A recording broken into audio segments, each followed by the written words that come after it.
Meus irmãos, a paz do Senhor Jesus, sejam todos bem-vindos mais uma vez ao meu canal. E hoje eu quero trazer um rápido panorama do retorno do povo de Deus que estava no exílio para a terra de Judá, para a cidade de Jerusalém. Eu gostaria que você, que não é inscrito no canal, se inscrevesse no nosso canal, porque você vai nos ajudar a estar sempre trazendo esse trabalho de ensino, pregação da palavra de Deus aqui no YouTube. Já vai deixando aí o seu like, ativa o sininho aí, porque semanalmente nós estamos aqui trazendo sempre uma palavra de Deus para a sua vida e você vai ser avisado aí toda vez que nós postarmos o vídeo no canal no YouTube. Não se esqueça de deixar o like, se você não é inscrito, se inscreva. Então agora, vamos para o vídeo, vamos entender uma palavra muito boa para nossas vidas. O povo de Deus estivera exilado na Babilônia por muitos anos, cerca de 2 gerações. Muitos estavam acostumados com a vida confortável na Babilônia e não quiseram retornar para a sua pátria. Porém, existiam cerca de 60 mil judeus que tinham saudade da sua pátria e queriam com certeza regressar para a sua terra natal.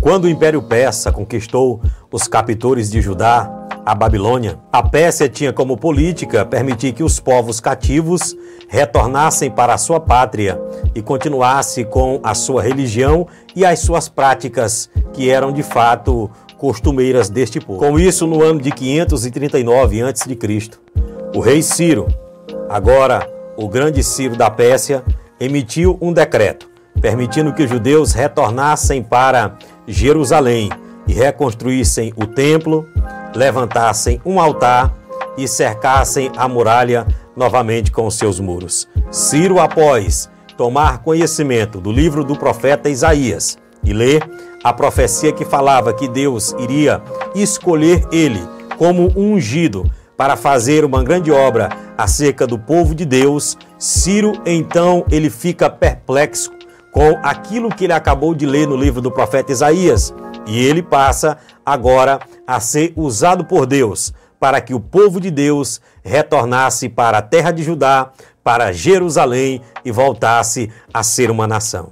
E com isso houve pelo menos 3 grandes grupos de pessoas que voltaram do exílio para Jerusalém. O primeiro maior grupo, com cerca de mais ou menos 50 mil pessoas, voltou com Zorobabel, ou seja, debaixo da liderança de Zorobabel. Não apenas Zorobabel era um descendente direto de Davi, como ele tinha qualidades pessoais de liderança. Esse primeiro grupo de quase 50 mil judeus que retornaram do cativeiro, eles se assentam em regiões em torno de Jerusalém.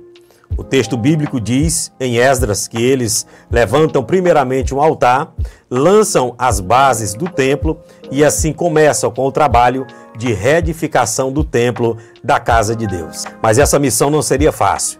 Eles enfrentariam forte oposição dos moradores que estavam ali aos redores da terra de Judá, de Jerusalém. Esses inimigos tentaram até se infiltrar na obra de reconstrução do templo para assim deter a construção, pressionando politicamente o povo de Judá. E com isso, o medo destes povos fez com que o trabalho do templo fosse paralisado. E as pessoas voltaram para a sua casa, esqueceram-se do templo e foram cuidar das suas vidas cotidianas. E com isso passaram-se 16 anos. Porém, Deus envia os profetas Ageu e Zacarias com um ministério que iria mudar a realidade que o povo estava enfrentando. A atuação desses 2 profetas foram como encorajadores da parte de Deus para o povo de Judá. E isso fez com que eles saíssem das suas casas e retornassem à obra de reconstrução do templo da casa de Deus. E com isso, querido, o povo mudou de atitude e voltou à tarefa do templo e concluiu a obra da casa de Deus. Nós aprendemos uma importante lição neste episódio bíblico, que precisamos prestar atenção nas nossas atitudes para que elas continuem corretas diante da vontade de Deus. E precisamos prestar atenção e valorizar as pessoas que Deus coloca em nossa vida, que venham sempre nos lembrar de colocar Deus em primeiro lugar. E com isso, o segundo grupo que retorna do cativeiro para a terra de Judá era menor do que o primeiro. Enquanto o primeiro veio cerca de quase 50 mil pessoas, O segundo grupo veio mais ou menos 2.000 famílias, sob a liderança de Esdras, no ano de 458 a.C.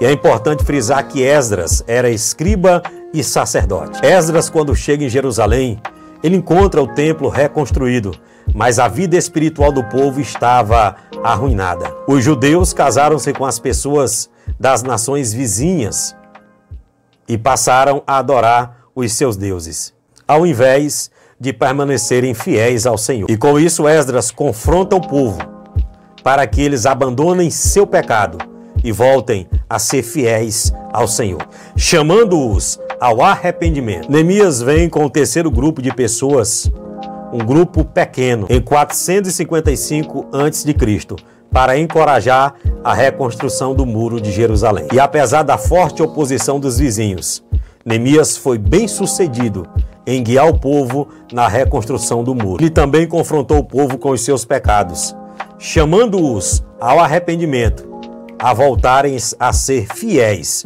ao Senhor. E depois de Neemias, Deus ainda enviou os profetas Joel e Malaquias para desafiar o povo acerca da sua iniquidade e se manter fiéis ao Senhor, até a sua salvação final. Querido, a época do retorno do cativeiro exige um retrato fiel de um Deus que cuida do seu povo, cumpre as suas promessas e o restaura eternamente quando eles se arrependem. Esse período da história bíblica também nos traz a sensação de que Deus fará algo sensacional para finalmente redimir e restaurar o seu povo para sempre.